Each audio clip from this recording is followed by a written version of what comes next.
உங்கள் தங்க நகையை அதிக விலைக்கு விற்கவும் மற்றும் அடகில் இருக்கும் தங்க நகையை மீட்டெடுத்து அதிக விலைக்கு விற்கவும் உடனே அணுகவும். Prime gold hub 9840551787.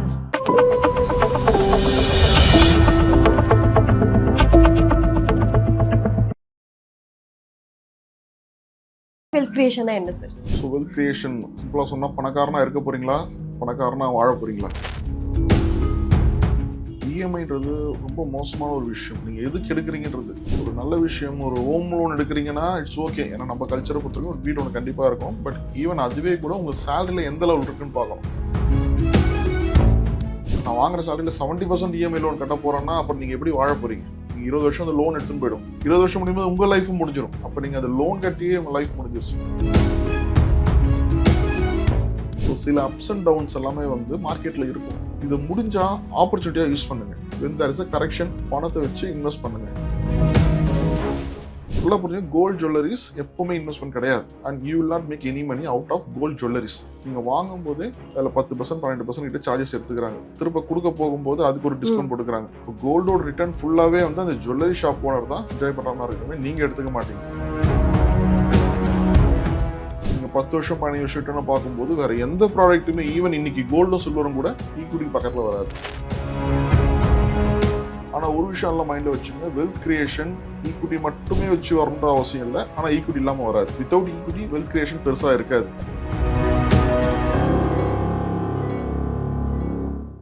ஆதன் பிசினஸ் நேயர்களுக்கு வணக்கம். இன்னைக்கு நம்ம கூட வெல்த் சேவாவினுடைய ஃபவுண்டரும் சர்டிஃபைட் ஃபினான்ஷியல் பிளானருமான எழில்முருகன் அவர்கள் தான் ஜாயின் பண்ணிருக்காங்க. வாங்க பேசலாம். வணக்கம் சார். வணக்கம் சார். நிறைய பேருக்கு வெல்த் கிரியேஷன் பத்தி நிறைய மிஸ்கன்செப்ஷன் இருக்கு. ஆக்சுவலா வெல்த் கிரியேஷனா என்ன சார்? ஸோ வெல்த் கிரியேஷன் சிம்பிளாக சொன்னால் பணக்காரனா இருக்க போறீங்களா, பணக்காரனா வாழ போறீங்களா, இப்படி ஒரு கொஸ்டின் நிறைய இடத்துல கேட்டிருப்பீங்க. பணக்காரனா இருக்கிறது தான் வெல்த் கிரியேஷன், பணக்காரனா வாழறது வெல்த் கிரியேஷன் கிடையாது. அப்போது என்னோட ஃபினான்ஷியல் நீட்ஸ், என்னோட தேவைகளில் நான் எதையும் எதிர்பார்த்து தள்ளி போடாத சுச்சுவேஷனில் எனக்கு பணம் இருக்கு இல்லையா, ஃபினான்ஷியல் ஃப்ரீடம் ஒரு வார்த்தையில் சொல்லணும்னா, எனக்கு எப்போ அந்த ஸ்டேஜுக்கு வரணும் அதுதான் வெல்த் கிரியேஷன்றது. Wealth creation depends. எல்லாருமே 100 கோடி கையில் வச்சிருக்கணுன்றது அவசியம் கிடையாது. உங்கள் தேவையை பொறுத்து வெல்த் கிரியேஷன் மாறும். பட் ஒரு கம்ஃபர்டபுளாக நீங்கள் செல்ஃப் டிபெண்டாக இருக்கிற ஒரு ஸ்டேஜ் இருக்கு இல்லையா, எல்லா வயசுலையும் நீங்கள் வேலை செய்யும் போது இருக்கீங்கிறது நார்மலான விஷயம். ஒரு சேலரி இருக்கும், இல்லை நீங்கள் பிஸ்னஸ் பண்ணிங்கன்னா ஒரு இன்கம் இருக்கும். But post that earning time, ஒரு 60 வயசு 50 வயசில் நான் செல்ஃப், எனக்கு வருமானம் வருது, ஒரு பாசிவ் இன்கம் வருது, தேவையான விஷயம் நான் மேனேஜ் பண்ணிக்க முடியும், அப்படின்றது தான் வெல்த் கிரியேஷன்.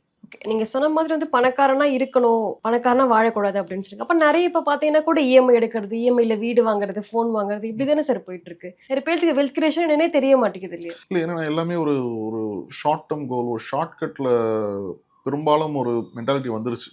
இஎம்ஐன்றது ரொம்ப மோசமான ஒரு விஷயம். நீங்கள் எதுக்கு எடுக்கிறீங்கன்றது ஒரு நல்ல விஷயம். ஒரு ஹோம் லோன் எடுக்கிறீங்கன்னா இட்ஸ் ஓகே, ஏன்னா நம்ம கல்ச்சரை பொறுத்தவரைக்கும் ஒரு வீடு ஒன்று கண்டிப்பாக இருக்கும். பட் ஈவன் அதுவே கூட உங்கள் சேலரியில் எந்த லெவல் இருக்குன்னு பார்க்கணும். நான் வாங்குற சேலரியில் 70% இஎம்ஐ லோன் கட்ட போகிறேன்னா அப்புறம் நீங்கள் எப்படி வாழ போறீங்க? நீங்கள் 20 வருஷம் அந்த லோன் எடுத்துன்னு போயிடும்.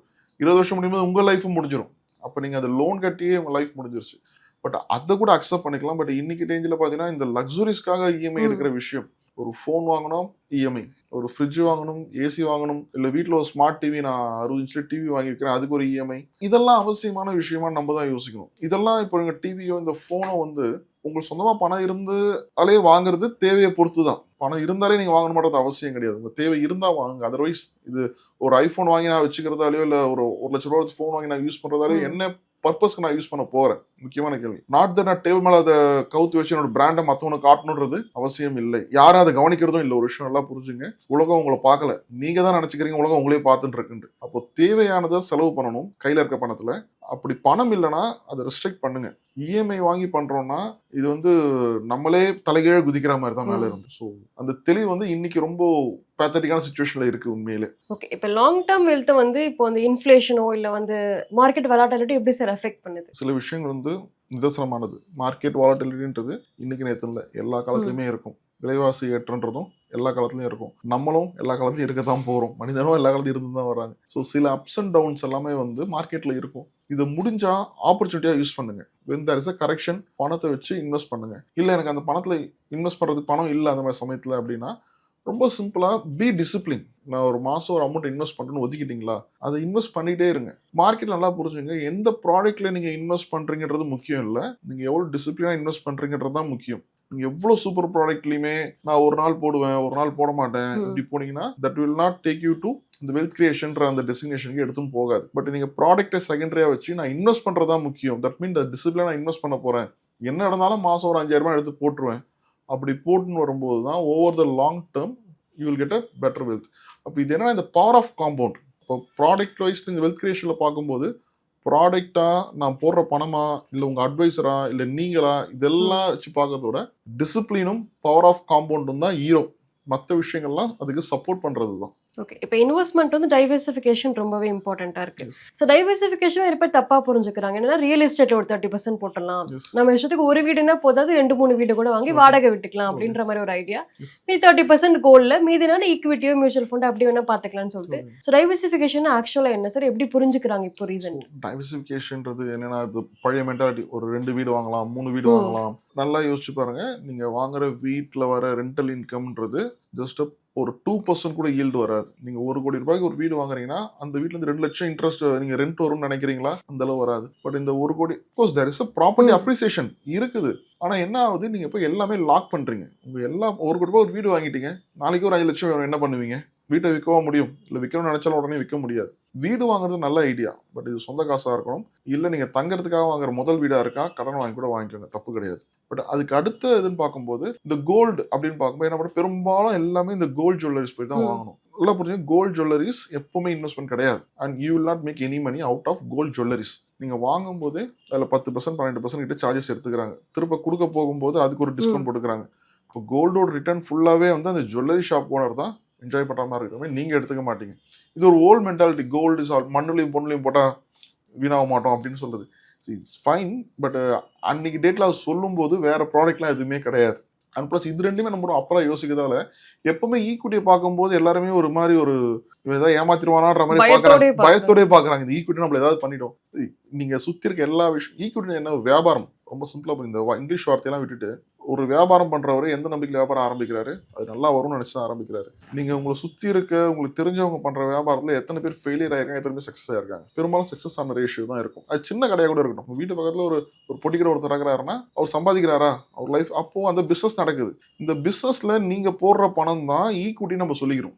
நீங்க ஆக்டிவா போய் அந்த பிசினஸ் பண்ணாம வேற ஒருத்தர் நடத்த பிசினஸ்ல நீங்க பணம் போடுறீங்க. இதுல என்ன ரிஸ்க் இருக்கு நீங்க நினைக்கிறீங்க? But it take time. நம்ம எதிர்பார்ப்பு என்ன ஆகுது, நம்ம ட்ரேடிங் மைண்ட் செட்ல போறோம். இன்னைக்கு இந்த நான் வைக்கிறேன், உடனே பணம் வந்துடணும். நீங்க விதை போட்டு ஒரு மரம் வளரணும்னா கொஞ்சம் டைம் நீங்க கொடுக்கணும். அப்போ ஈக்குவிட்டின்றது ஒரு லாங் டேர்ம். ஒரு லாங் டேர்ம்ல நீங்க உள்ள போடுறீங்கன்னா there is ups and down. ஒரு வியாபாரம் நீங்க கடை திறக்கிறீங்க, ஒரு நாள் வியாபாரம் இருக்கும், சில நாட்கள் போனியா ஆகாத நாட்கள்லாம் இருக்கும் சில வியாபாரத்தில் நீங்க பார்க்கும்போது. அப்போ அதனால அந்த வியாபாரத்தை ஐயோ வியாபாரமே தப்புன்னு சொல்லிட்டு வெளியே வந்துருவீங்களா? அதுக்கான நேரத்தையும் நீங்க அந்த இன்வெஸ்ட்மெண்ட் நம்பி வரணும். ஸோ இப்போ இந்த டைவர்சிஃபிகேஷன் நீங்க கேட்ட கேள்வி பார்க்கும்போது ப்ராப்பர்ட்டி ஃபுல்லா லாக் பண்ணாதீங்க, ஒரு போர்ஷன் பொருட்கள் okay. Gold jewellery not advisable. இந்த ETF இந்த மாதிரி விஷயங்கள்ல வாங்கினா நல்ல சாய்ஸா இருக்கும் உங்களுக்கு. பிளஸ் நீங்க ஒரு வெல்த் கிரியேஷன்ல ஈக்விட்டி இல்லாம நீங்க பண்ண முடியாது. ஈக்விட்டியை நீங்க கான்ட்ரிபியூட் பண்ணி தான் ஆகணும். ஹையஸ்ட் லிக்விடிட்டி எப்போ வேணுமோ நீங்க பணத்தை பண்ணிக்கலாம். ஹையஸ்ட் ரிட்டர்ன் இந்த லாங் டேர்ம். நீங்க 10 வருஷம் 15 வருஷம் ரிட்டர்ன் பார்க்கும்போது வேற எந்த ப்ராடக்ட்டுமே ஈவன் இன்னைக்கு கோல்டும் சில்வரும் கூட ஈக்விட்டி பக்கத்துல வராது. இப்போ லாங் டேர்ம்க்கு ஈக்விட்டி மட்டும் போதுமா சார்? லாங் டேர்முக்கு ஈக்விட்டி மட்டும்ன்றதை விட we prefer asset allocation. நீங்க வந்து ஒன்லி ஈக்விட்டி மட்டும் பண்ணுங்க, 100% ஈக்விட்டிலே போடுங்கலாம் சொல்ல வரல. ப்ராடக்ட் இது வந்து நம்ம ஒரு மீல் சாப்பிட்ற மாதிரி தான். உங்களுக்கு பிடிச்ச ஒன்றுன்றதுக்காக அதே நீங்கள் ஃபுல்லாக சாப்பிட முடியாது. ஒரு எல்லாமே கலந்து தான் சாப்பிட்டா தான் ஒரு நமக்கும் இன்ட்ரெஸ்ட்டாக இருக்கும் அந்த விஷயம். அப்போ சில்வர் கோல்டு எல்லா விஷயமும் எடுத்துக்கோங்க, பட் எந்த லிமிட்ல எடுக்கிறீங்கன்றது ஒரு விஷயம் இருக்கு. ஆனால் ஒரு விஷயம் எல்லாம் மைண்டில் வச்சுங்க, வெல்த் கிரியேஷன் ஈக்விட்டி மட்டுமே வச்சு வரணுன்ற அவசியம் இல்லை. ஆனால் ஈக்விட்டி இல்லாமல் வராது. வித்தவுட் ஈக்விட்டி வெல்த் கிரியேஷன் பெருசாக இருக்காது. நீங்கள் FDA நான் வச்சிருக்கேன் அப்படின்னா FD என்ன பண்ணும், இன்ஃப்ளேஷனை தான் உங்களுக்கு அட்ஜஸ்ட் பண்ணி கொடுக்குமே தவிர அதாவது உங்கள் பணத்தோட நம்பர்ஸ் உங்களுக்கு மாறி இருக்கும். நீங்கள் போடுற நீங்கள் வச்சிருக்க 1 லட்சம்ன்றது ஒவ்வொரு டைமில் 2 லட்சமாக ஆயிருக்கும். பட் அதோட மதிப்பு 2 லட்சத்துக்கு வந்திருக்கான்றது தான் கொஸ்டின். அதுதான் இன்ஃப்ளேஷனோட வேல்யூவேஷன் நீங்கள் கன்சிடர் பண்ணணும். The real rate of return ஒன்று சொல்லுவாங்க. ரிட்டர்ன்றது போடுற பணத்துக்கு கிடைச்சிடும்.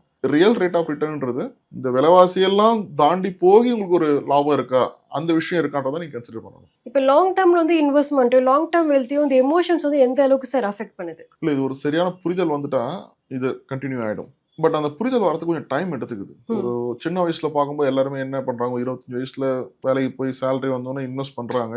இன்வெஸ்ட் பண்ண உடனே ஒரு 2 மாசத்துலயே அந்த டெய்லி அந்த ரிப்போர்ட்டை பார்க்கும்போது குறையுதா ஏறுதா, ஏறணும்னு வித்துட்டுமா, ரெண்டுமே பாக்குறாங்க. குறையறது பற்றி பேனிக் ஆகிறது மட்டும் கிடையாது, ஏறணும்னு ப்ராஃபிட் பண்ணி வெளியே வந்துட்டுமா, your ideas wealth creation. Wealth கிரியேஷன்றது ப்ராஃபிட் வந்து அந்த ப்ராஃபிட் உள்ளேயே இருந்தால் தான் பவர் ஆஃப் காம்பவுண்ட்ன்றது வேலை செய்ய ஆரம்பிக்கும். பவர் ஆஃப் காம்பவுண்ட் அந்த லாபத்துக்கு லாபம், வட்டிக்கு வட்டி தான் பவர் ஆஃப் காம்பவுண்ட் சொல்லுவோம். அப்போ நீங்க ஒவ்வொருத்தரும் அதை வளர்றதெல்லாம் எடுத்துக்கிட்டே இருந்தீங்கன்னா அந்த வெல்த் கிரியேட்டே ஆகாது. வர ப்ராஃபிட் நீங்க எடுப்பீங்க, ஏதோ செலவு பண்ணுவீங்க, இந்த மாதிரி தான் போகுமே தவிர ஒரு மாரத்தான் நீங்க ரன் பண்ண போறீங்க, ஒரு 42 கிலோமீட்டர்ஸ் மாரத்தான் நீங்க ஓடுறீங்கன்னா 100 மீட்டர் ஓடுற மாதிரி யோசிக்க கூடாது, மூச்சு வாங்கக்கூடாது, ஃபாஸ்டா ஓடக்கூடாது.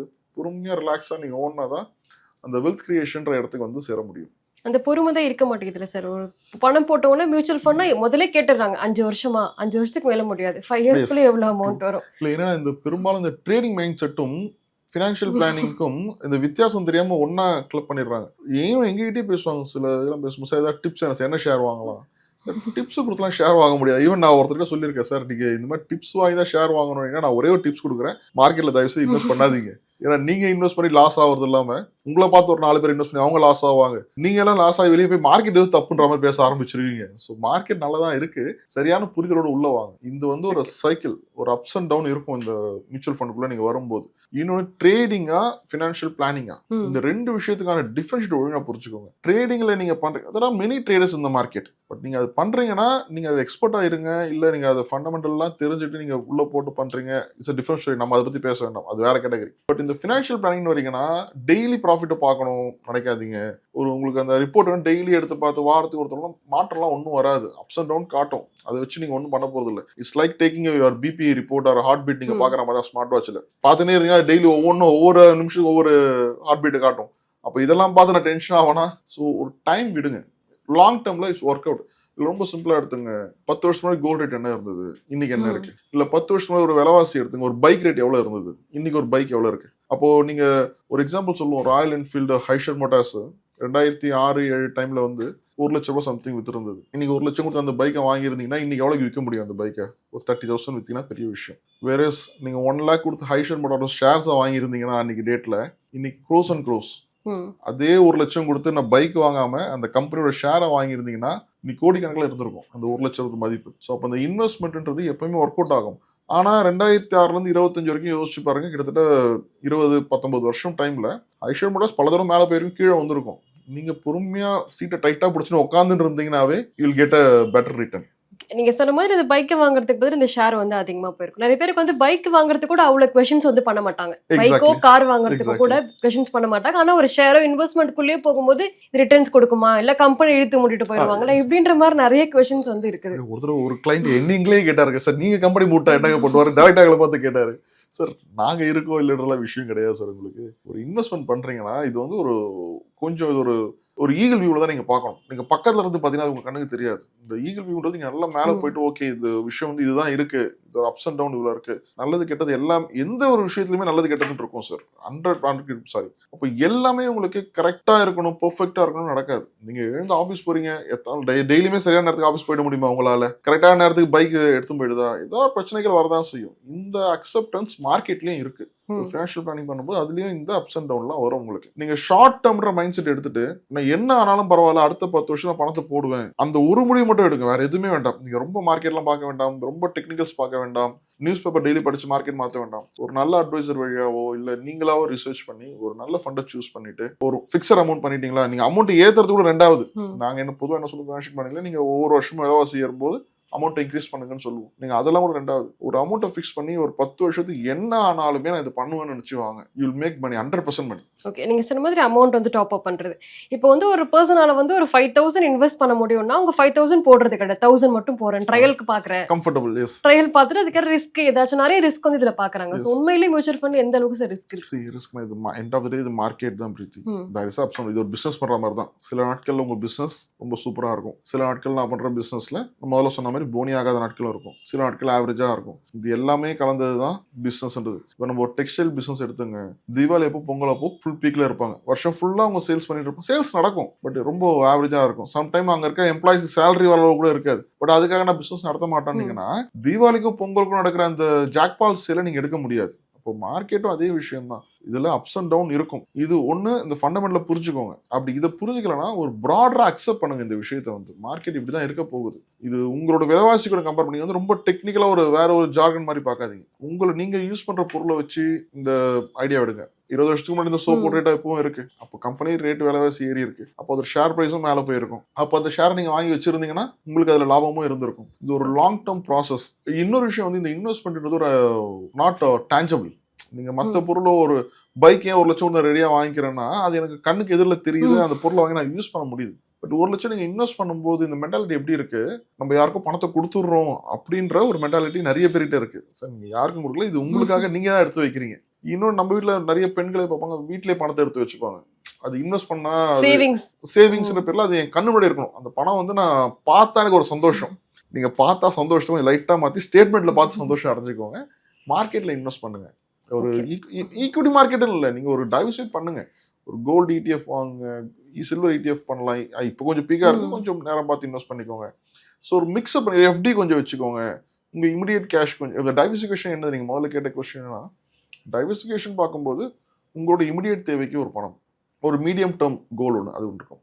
சில விஷயம் லாங் டேர்ம் அது உங்க கண்ணுக்கு தெரியாது. அது எதிர்பாராத ஒரு விஷயம். 20 வருஷத்துக்கு அப்புறம் நீங்க என்னவா இருப்பீங்கன்னு யாருமே சொல்ல முடியாது. பட் ஒரு ரிட்டைர்மெண்ட் ஒன்று இருக்கும், அந்த சமயத்துக்கான ஒரு பணம். அப்போ இந்த வேரியஸ் கோல்ஸை ஃபிக்ஸ் பண்ணி அதுக்காக பண்றது தான் அசெட் அலோகேஷன் எடுத்து வரும். பேஸ்ட் ஆன் தட் நீங்க டைவர்சிஃபிகேஷன் பண்ண ஆரம்பிங்க. இப்போ எனக்கு ஒரு ஷார்ட் டேர்ம் கோலாக இருந்தால் இப்போ ஈக்விட்டியில் போட்டு வச்சுக்க முடியாது, அதை நான் FDல தான் போட்டு வைப்பேன். 20 வருஷத்துக்கு எனக்கு பணம் தேவை கிடையாது அப்படின்னா கண்டுபிடி ஒரு மல்டி கேப் ஃபண்ட்லயோ ஒரு மீடியம் மிட் டேர்ம் ஃபண்ட்லயோ போடுங்க. நீங்க எப்படி ரிட்டர்ன் கொடுத்துரும் உங்களுக்கு 20 வருஷம் டைம்ல ஒஸ்ட் கேஸா இருந்தா கூட you get better return. So அப்போ அதுக்கான நேரம் நீங்க கொடுக்க ஆரம்பிக்கணும். ஓகே, இப்போ வெல்த் கிரியேஷனுக்கு ஒரு 3 முக்கியமான பாயிண்ட் வந்து அவசியம் இருக்கணும்னா என்ன சார் பாயிண்ட் சொல்லுவீங்க? Discipline first point. என்ன கேட்டால் 2வது பாயிண்ட்டும் டிசிப்ளின் தான், 3வது பாயிண்ட்டும் டிசிப்ளின் தான். நீங்க அதை இன்வெஸ்ட் டிசிப்ளின்றது ரொம்ப முக்கியமான விஷயம். இது வந்து இந்த ஒழுக்கம் என்ன சொல்லணும்னா, நீங்க ஒன்று ஒத்துக்குனீங்க, ஒன்று அக்செப்ட் பண்ணிட்டு உள்ள வரீங்களா, அப்போ அந்த அக்செப்டன்ஸ்ல மாறக்கூடாது. நான் வந்து ஒரு 5000 நீங்க மினிமம் மட்டும் கூட ஆரம்பிங்க. வெல்த் கிரியேஷன் ஆரம்பிக்கும் போது அந்த டிசிப்ளின் வந்து உங்களால முடிஞ்ச, நீங்க சொன்ன மாதிரி 5000 முடியும், நான் 1000 தான் ஆரம்பிக்க போனா பரவாயில்ல. நம்ம இன்வெஸ்ட்மெண்ட் மியூச்சுவல் ஃபண்ட் ஒரு பெரிய அட்வான்டேஜ் என்னன்னா, நீங்க என்ன நினைக்கலாம் அதை நீங்க பண்ணுங்க. பட் இந்த 1000 சேர்த்து வச்சு நீங்க அக்செப்ட் பண்ணிட்டீங்கன்னா, ஒன்ஸ் இந்த பணத்தை நீங்க பார்க்க ஆரம்பிச்சீங்கன்னா ஒரு லெவலுக்கு அப்புறம் நாங்க யாருமே சொல்ல வேண்டாம். நீங்க உங்களோட வெல்த் கிரியேட் ஆகிறது நீங்க கண்ணுக்கு எதிரில் பார்க்க ஆரம்பிச்சிட்டீங்க. ஒரு 5 வருஷம் இன்வெஸ்ட் பண்ணிட்டீங்க, ஒரு 8 வருஷம் 9 வருஷம் ஆயிடுச்சுன்னா, பிகாஸ் நாங்க லைவா பாக்குறோம் எங்களோட கிளைண்ட்ஸ் யாரு ஒரு 8 வருஷம் 10 வருஷமா இன்வெஸ்ட் பண்ணவங்ககிட்ட நாங்க போய் இன்வெஸ்ட் பண்ணுங்கன்னே கேட்க மாட்டோம். அவங்களே ஃபோன் பண்ணிடுவாங்க, சார் ஒரு எக்ஸ்ட்ரா பணம் இருக்கு சார், இதுல இதெல்லாம் இன்வெஸ்ட் பண்ணலாமா. ஏன்னா அவங்க அந்த பணம் வளர்ந்து வளர்ந்து வளர்ந்து பார்த்துட்டாங்க. இது ஒரு வகையான ஒரு நல்ல போதைன்னு சொல்லலாம். அந்த பணத்தை நான் பார்த்துருக்கிறேன், எப்படி எல்லா விஷயமும் வந்து நான் செலவு பண்ணணும், ஒரு இஎம்ஐல ஸ்பெண்ட் பண்ணி ஒரு லக்ஸுரி லைஃப் வாழணும், நான் அதை பார்த்துதால அதை காப்பிட்டு வச்சிருக்கேன். இந்த ஒரு வாழ்க்கையை நீங்க பார்க்க ஆரம்பிச்சு, இந்த மாதிரி விஷயங்கள் பார்க்க ஆரம்பிச்சுன்னா இதுக்குள்ள வருவீங்க. ஒன்ஸ் நீங்க இன்வெஸ்ட்மெண்ட், இது 2 அட்வான்டேஜ் இருக்கு. ஒன்னு இன்வெஸ்ட்மெண்ட் பண்ணும்போது வெல்த் கிரியேட் ஆகிறது ஒண்ணு, இந்த பணத்தை சேர்க்க ஆரம்பிச்சா நீங்க கடன் வாங்க மாட்டீங்க. இஎம்ஐல ஒரு பொருள் வாங்க உங்களுக்கு ஆப்ஷன் எவ்வளவு வந்தாலுமே வாங்க தோணாது. அவசியமே இருந்தா கூட ஓகே நான் பணத்தை சேர்த்துட்டு வாங்குற மென்டாலிட்டிக்கு வந்துருவீங்க. கடன் வாங்காத ஒரு வாழ்க்கையை வந்து வெல்த் கிரியேஷன் கூட 2வது இந்த பாயிண்ட் சொன்ன, வெல்த் கிரியேஷன் இல்லைனாலும் பரவாயில்ல, கடன் இல்லாத வாழ்க்கையை வாழ்றது ரொம்ப முக்கியமாகும். கண்டிப்பா சார், வெல்த் கிரியேஷன் பத்தி நிறைய விஷயங்களை சொன்னீங்க, ரொம்பவே நன்றி சார். தேங்க்யூ பிரித்தி.